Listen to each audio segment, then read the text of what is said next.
હજુ પણ નિરાશા મળી છે। રાજકોટની પ્રાઇમ આંગડિયા પેઢીમાં લૂંટ કરનારા આરોપીઓ હજુ પણ પોલીસ પકડથી દૂર છે। લૂંટની ઘટનાને 8 દિવસ છતાં હજુ પણ પોલીસના હાથ ખાલી। સવારના સમયે પ્રાઇમ આંગડિયા પેઢીમાં લૂંટની ઘટના બની હતી। બાઇક પર આવેલા શખ્સો 18 લાખની રોકડ રકમ લૂંટીને ફરાર થઈ ગયા હતા। આરોપીઓ સુધી હજુ પણ પોલીસ નથી પહોંચી શકી। રાજકોટ પોલીસની કામગીરી પર ગંભીર સવાલ ઉઠી રહ્યા છે। વધુ માહિતી આપી રહ્યા છે સંવાદદાતા શનિ મૈયડ। શનિ, રાજકોટમાં જે પ્રાઇમ આંગડિયા પેઢીમાં લૂંટ થઈ હતી, 8 દિવસ વીતી ગયા, હજુ સુધી પોલીસને કોઈ સફળતા નથી મળી, આરોપીને પણ પોલીસ નથી ઝડપી શકી। जितना वत्सल વાત કરવામાં આવે રાજકોટની જે આંગણિયા પેઢી પ્રાઇમ આંગણિયા પેઢીમાં લૂંટની ઘટના બની હતી। થોડા દિવસે રાજકોટમાં 18 લાખની જાહેરમાં બાઇક ઉપર આવીને કેટલાક શખ્સોએ હથિયાર વડે આ લૂંટની ઘટનાને અંજામ આપ્યો હતો।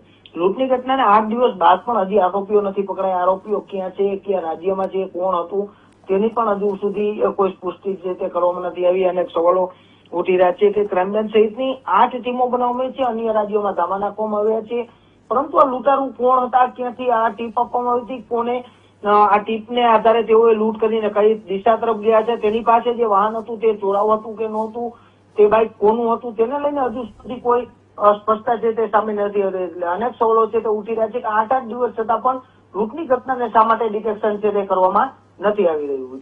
જી બિલકુલ, માહિતી બદલ આભાર શનિ। તો રાજકોટનો આ ચકચારી કિસ્સો કે જ્યાં પ્રાઇમ આંગડિયા પેઢીમાં 18 લાખ રૂપિયાની લૂંટ કરીને લૂંટારુઓ ફરાર થઈ ગયા હતા। 8 દિવસ વીતી ગયા, પરંતુ હજુ સુધી પોલીસ લૂંટારુઓ સુધી નથી પહોંચી શકી। રાજકોટની પ્રાઇમ આંગડિયા પેઢીમાં લૂંટ કરનારા આરોપીઓ હજુ પણ પોલીસ પકડથી દૂર છે। લૂંટની ઘટનાને 8 દિવસ થયા છતાં પણ હજુ પોલીસ લૂંટારુઓને નથી પકડી શકી, જેના કારણે પોલીસની કામગીરી પર સવાલ ઉઠ્યા।